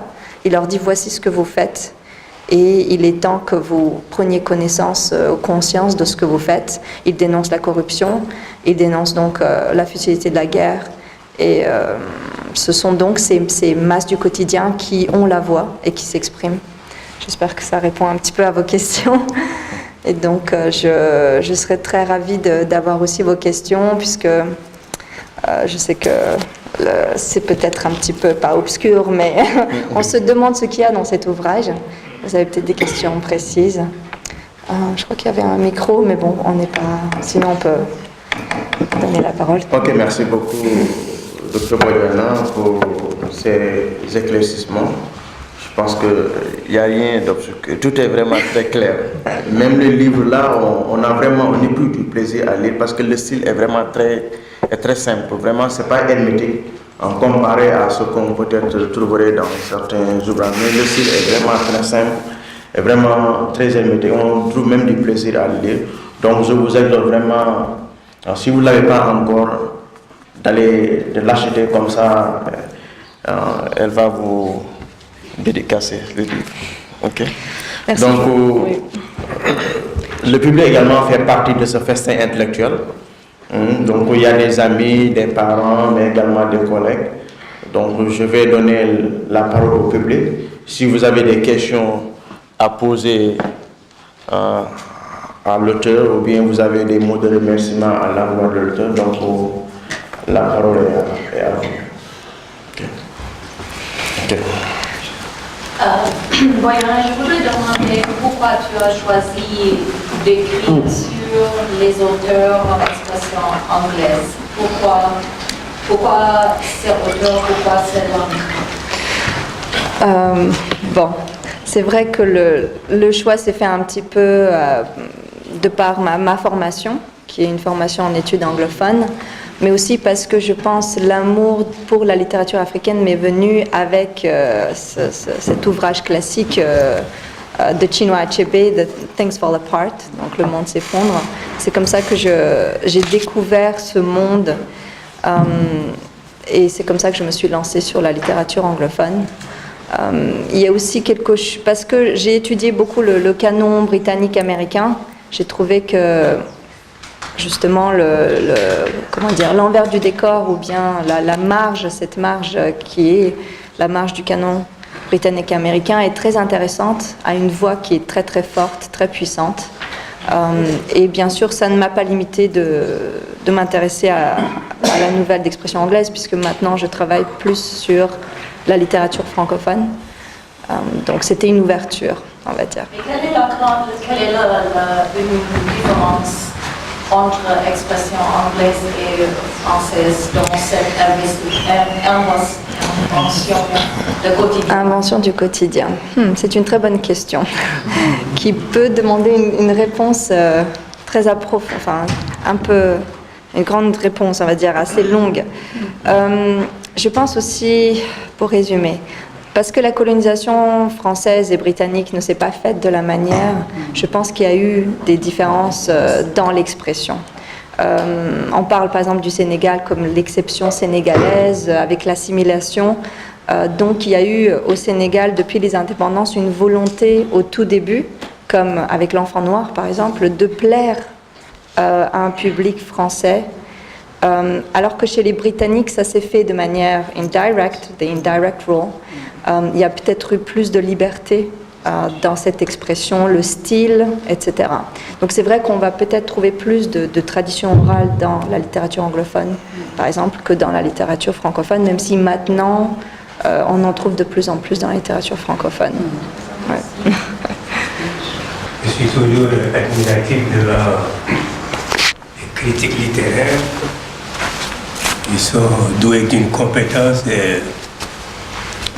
et d'une technicité qui permettent aux auteurs même de découvrir ce qui leur échappait dans leur propre œuvre. C'est tout à fait leur métier et je n'ai pas encore lu ces livres, mais en les écoutant, à la fois du point de vue pédagogique et de toutes les techniques d'explication, ils permettent effectivement de pénétrer un peu cette œuvre. Je prends la parole en partie en tant que membre de la famille et un peu comme intellectuel curieux à partir de quelques thèmes que je vous ai entendu développer. Je suis un membre de la famille parce que Bojana Coulibaly, je suis un des oncles de son mari. Et de ce point de vue, je la connais bien avant qu'elle vienne au Sénégal, à l'époque où il enseignait dans une université à New York, dans un département où on enseigne la littérature francophone. Elle m'avait même permis de participer à un colloque qui a fait l'objet d'un ouvrage collectif. Et je vois tout de suite les liens entre le thème de ce colloque et son livre. Et le souci de dire d'aussi près que possible ce que les populations pensent et vivent, et plus particulièrement leur capacité en matière de création. Et ce que je vois ici, effectivement, du point de vue de la littérature, après une littérature coloniale ou post-coloniale, qui a surtout consisté à critiquer les régimes en place, ce qui est tout à fait justifié, de passer maintenant à une observation très pointue du quotidien, et à propos de ce quotidien, de ce qu'il y a de plus intolérable, et qui est la vie même des hommes et des femmes, et c'est la violence, c'est la guerre. Et de pointer cela, c'est ce que j'ai compris à partir de vos exposés. Encore une fois, je n'ai pas encore lu les livres. Et je voudrais m'interroger aussi à partir de ce que j'ai entendu à propos de deux questions. Est-ce que la nouvelle, parce qu'elle est plus courte, plus ramassée et peut-être plus didactique, est fondamentalement différente de ce que le roman fait?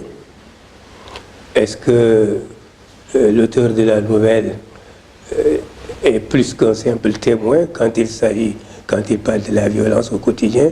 Est-ce qu'il est plus qu'un simple témoin? Et c'est déjà important de témoigner par l'écriture que la violence existe, etc. au quotidien. Je suis d'accord sur ça, il est témoin. Est-ce qu'il est pédagogue? Est-ce qu'il est porte-parole de ce peuple? Oui. Mais avec le roman, je rencontre toujours un obstacle, c'est la langue. C'est la langue parce que écrire en anglais comme écrire en français, et même écrire en wolof, pour un public qui n'est pas alphabétisé, c'est un problème. Nous avons tous cette question à résoudre, comment passer d'une littérature qui, qu'on le veuille ou non, une littérature pour élite, et moi-même je suis romancier et je suis tout à fait conscient de ça, et passer à une littérature qui est consommable par le grand nombre. Et il y a là une véritable difficulté. Et quand les gens disent écrivez en wolof, c'est plus démocratique que d'écrire en français, peut-être oui, dans un premier degré, mais le second, c'est que tous ceux qui ne sont pas alphabétisés sont exclus de l'écriture. De la même manière, si on sait que s'exprime en français ou en anglais, tous ceux qui ne savent pas lire sont exclus de cette littérature. Il y a donc un obstacle à franchir là.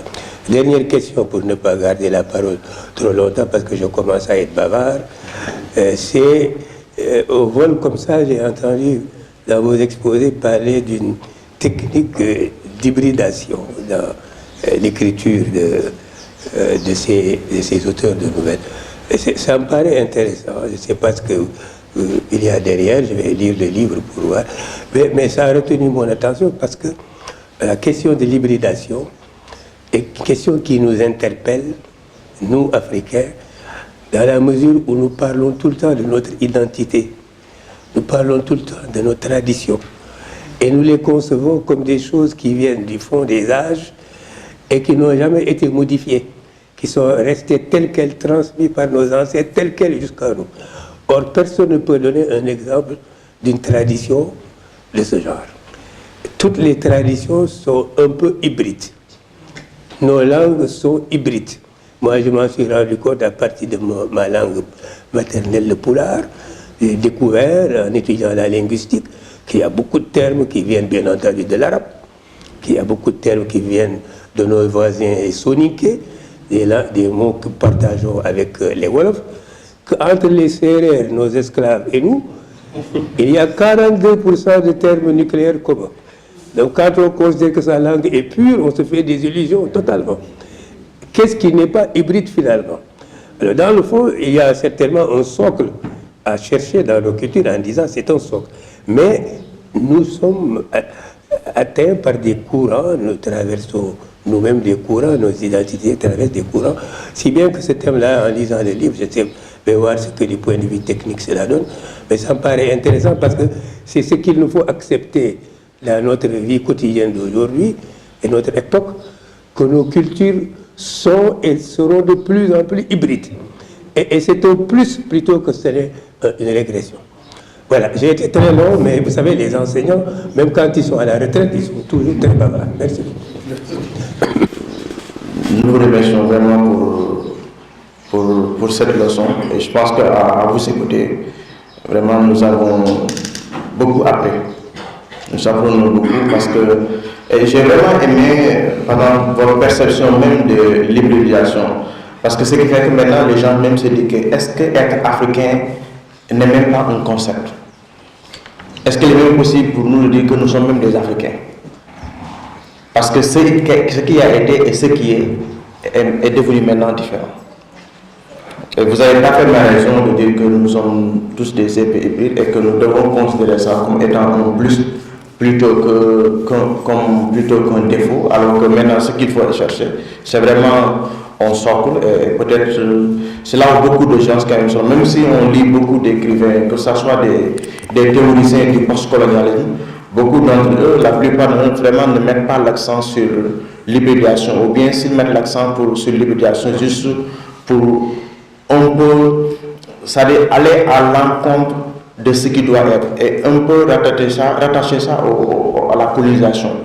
Alors que moi, ma perception, et je sais que c'est vraiment la perception de Hadi et de Ousmane, que le fait d'être hybride n'enlève en rien notre fait d'être africain, ou bien c'est plutôt un plus qu'on a par rapport peut-être à d'autres, et ce plus-là, je pense qu'il faut toujours le sauvegarder et voir comment mieux vraiment conserver l'identité que nous avons. Même nos langues nationales sont devenues hybrides. Maintenant, pour aujourd'hui, vraiment, j'accepte d'être votre esclave. Merci beaucoup. Merci beaucoup, Dr. John, Dr. Ali Mankan. Pour répondre à la question, le roman et la nouvelle, bien sûr, il y a énormément de similitudes, de similarités. En dehors de l'idée que la nouvelle met en scène une certaine intensité du moment, ce qu'on trouve dans le roman à certains moments du roman, dans certains passages, la nouvelle concentre.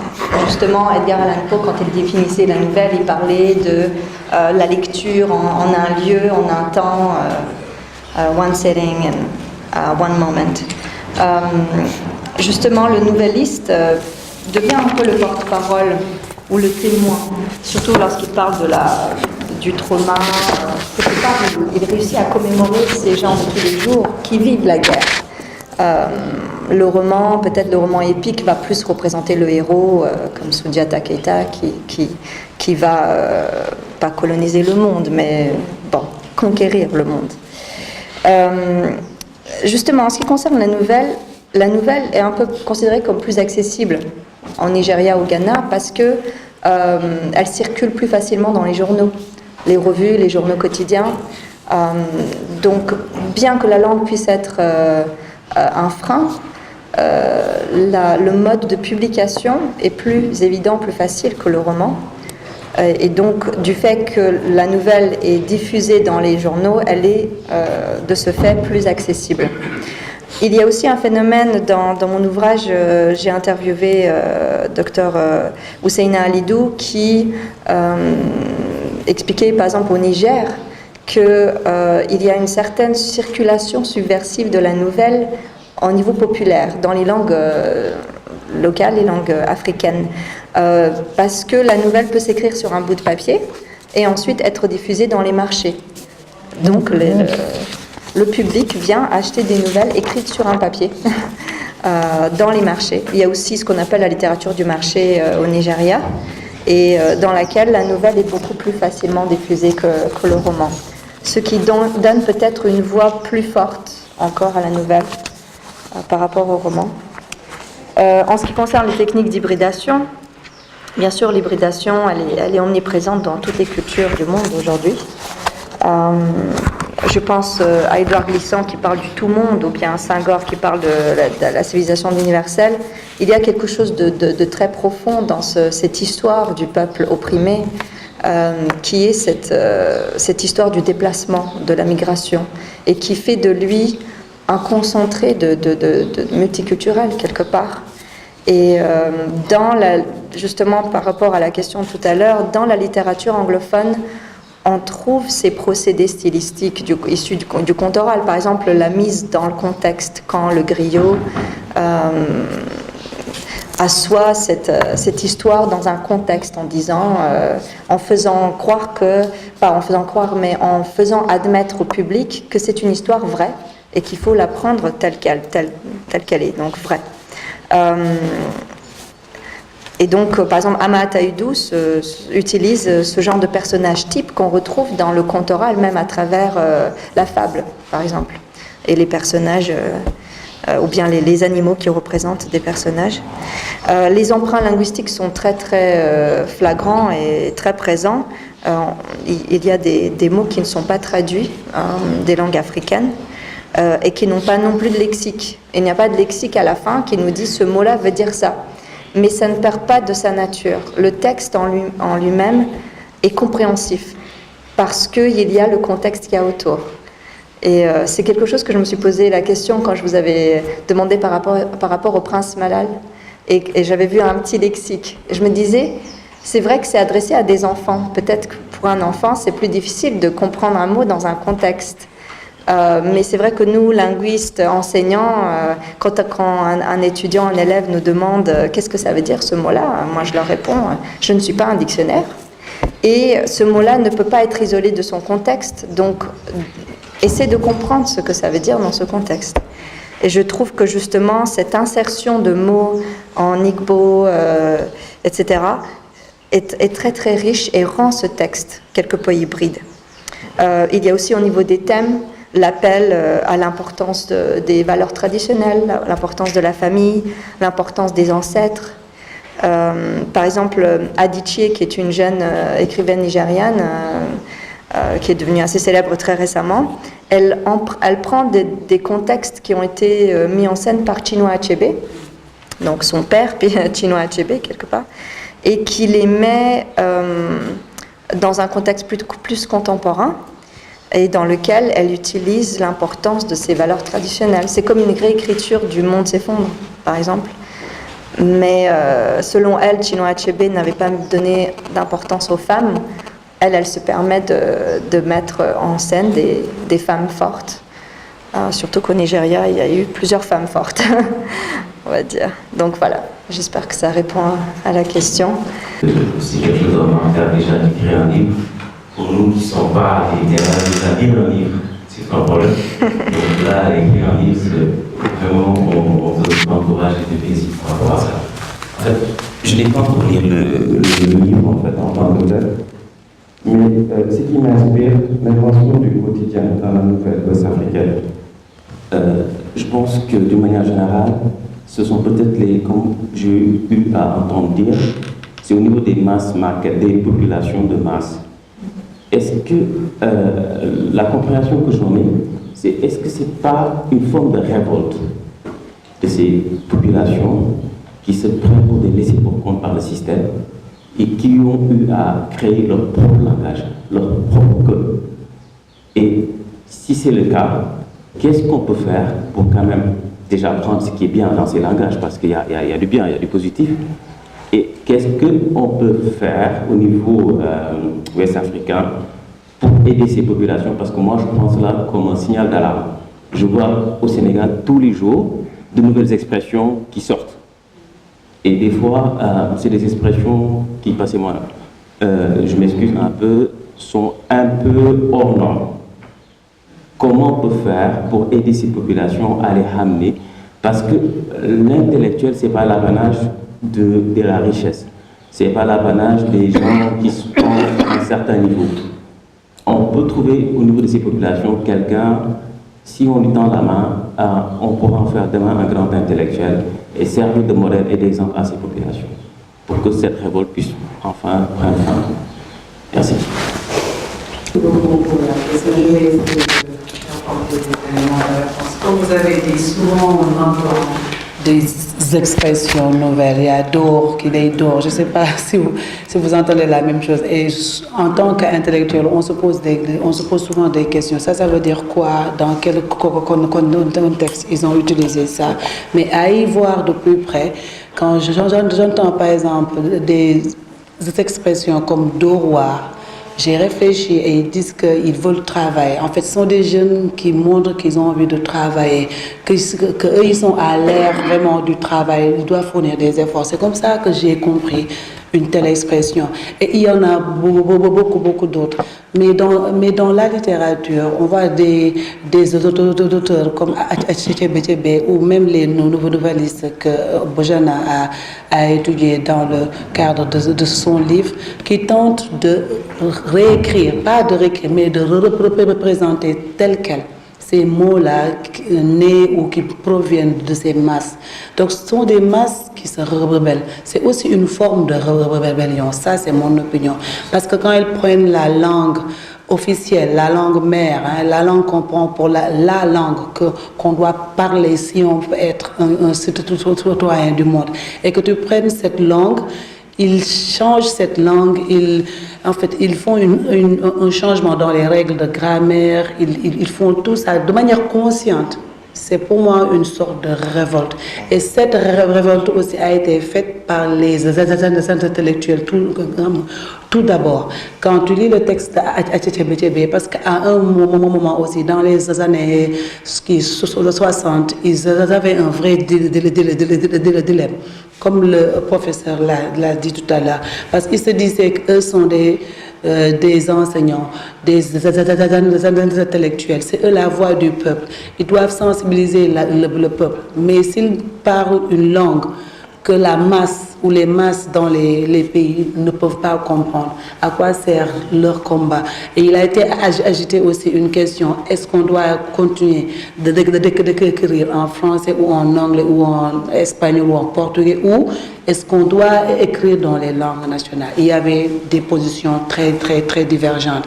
Mais un écrivain comme Achebe ou Obibi Wali, ils se sont dit, on va écrire dans la langue anglaise, mais ce sera une langue anglaise qui va être changée, qui va être transformée. On va rompre avec les normes grammaticales qui nous sont imposées par l'Occident. Et ils l'ont fait parce qu'eux, ils se sont dit qu'il faut que cette langue-là maintenant traduise ou représente les réalités culturelles africaines. Donc, moi, je le vois en résumé comme un acte de rébellion, de révolte, et de la part de ces intellectuels, mais aussi de la part des masses là qu'on rencontre tous les jours dans notre quotidien. Donc, je vais laisser la parole aux autres saisons. Je vais juste ajouter qu'en réalité, Khadija a parfaitement raison. Je veux juste ajouter quelque chose. Si vous faites l'étude même de la littérature postcoloniale, donc c'est très répandu, c'est très facile de voir ça. Et effectivement, c'est une forme de rébellion, mais dans la théorie postcoloniale ce qu'on appelle l'abrogation et l'appropriation. Ce qui fait que quand vous lisez un texte littéraire, d'habitude vous ne voyez pas seulement une seule langue. Le texte peut être écrit soit en français ou bien en anglais, mais il y a une deuxième langue qu'on peut lire, c'est-à-dire ça peut être une langue africaine. Des fois vous voyez des proverbes, des fois vous voyez des citations, ou bien des fois vous avez des comment on appelle ça, vous avez des proverbes, des fois vous avez des contes. Mais ces contes-là sont traduits en anglais. Mais en réalité, ce n'est pas la langue anglaise qu'on utilise pour parler aux lecteurs, mais c'est plutôt une langue nationale qu'on utilise pour parler aux lecteurs. C'est très répandu dans la littérature indienne, dans la littérature aussi caribéenne, mais également dans la littérature africaine. Même quand vous lisez Things Fall Apart, vous verrez que des fois Achebe n'utilise pas seulement la langue anglaise, mais des fois Achebe utilise la langue Igbo à travers des proverbes. Autre aspect, c'est-à-dire que si vous regardez également l'anglais britannique et l'anglais américain, même au niveau des États-Unis, vous prenez l'anglais que parle une certaine partie de la population et l'anglais que parlent les Noirs américains, vous voyez que c'est deux anglais qui sont différents. L'anglais américain est différent de l'anglais britannique du point de vue même de la grammaire, du point de vue de la prononciation, mais du point de vue même de l'accent. Même les mots, des fois, ils peuvent utiliser un mot en anglais américain, le mot-là peut signifier autre chose.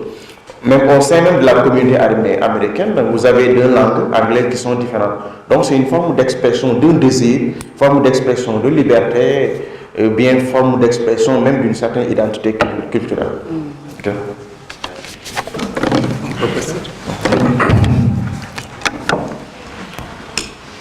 Voilà, bon, je pense que les réponses qui ont été données à cette question-là sont des réponses pertinentes, puisque c'est des réponses qui montrent ce qu'on appelle des fois la mutinerie linguistique, c'est-à-dire des gens qui ne se retrouvent plus dans la langue officielle ou bien dans la langue qui est parlée par les autorités et qui veulent recréer une autre langue ou bien simplement une autre forme d'expression. Des fois, c'est des mots, c'est des expressions et qui traduisent leur vécu quotidien, leur réalité quotidienne. Mais je pense que l'ami, il s'inquiète un peu, et moi, je m'inquiète avec lui. Non pas de cette forme de création, mais de plus en plus, on voit que c'est des mots nouveaux qui apparaissent tous les jours, mais qui de plus en plus dénotent ou bien ont une acception qui traduisent une certaine vulgarité. Je pense que c'est ce dont il s'agit. Et là, je pense que c'est dû aussi en partie avec la prolifération des radios, des nouvelles formes de moyens de communication. Maintenant, on ne censure plus. Hein. Avant, quand il y avait la seule télévision ou bien la seule radio publique, là, je parle peut-être sous le contrôle de M. le ministre, c'était beaucoup plus facile pour les dirigeants de savoir ce qui doit passer et ce qui ne doit pas passer. Mais maintenant, avec toutes ces radios-là, ces télévisions, les journalistes, les animateurs qui n'ont aucun... Voilà, on est dans un milieu public. Bon. Mais généralement, c'est des gens qui n'ont pas la formation ou bien la déontologie qu'il faut, qui sont placés dans certains postes de responsabilité. Donc, ce qu'ils ont dit, c'est vrai. Bon, il y a le revers de la médaille, maintenant, c'est ça. La formation ou bien la création de nouveaux mots, de nouvelles expressions dans un but de se rebeller contre l'ordre établi, ça c'est très positif. Ça existe dans la littérature, ça existe dans les formes d'art, le cinéma et autres. Mais c'est différent quand même de ce dont il parlait tout à l'heure, c'est-à-dire on assiste même, je dirais, à un abêtissement de la masse. C'est-à-dire on n'a pas des gens qui essaient de tirer la masse vers un niveau intellectuel, mais on essaie de les maintenir ou bien même de les rendre plus idiots que d'ordinaire. Donc, ils s'inquiètent et c'est normal de s'inquiéter parce que moi-même, des fois, j'entends certaines expressions que je ne peux même pas répéter. C'est indécent même de les entendre. Et puis, c'est ça. J'en profite aussi pour féliciter donc, et pour vous présenter l'artiste qui a prêté sa couverture, son art, son couverture. Voilà. Ça, c'est parfait. Mon amie Caroline Gay. Donc, n'hésitez pas à aller vous approcher d'elle. Elle a des œuvres très magnifiques. Ça, c'est parfait, vraiment. Merci à tout le monde.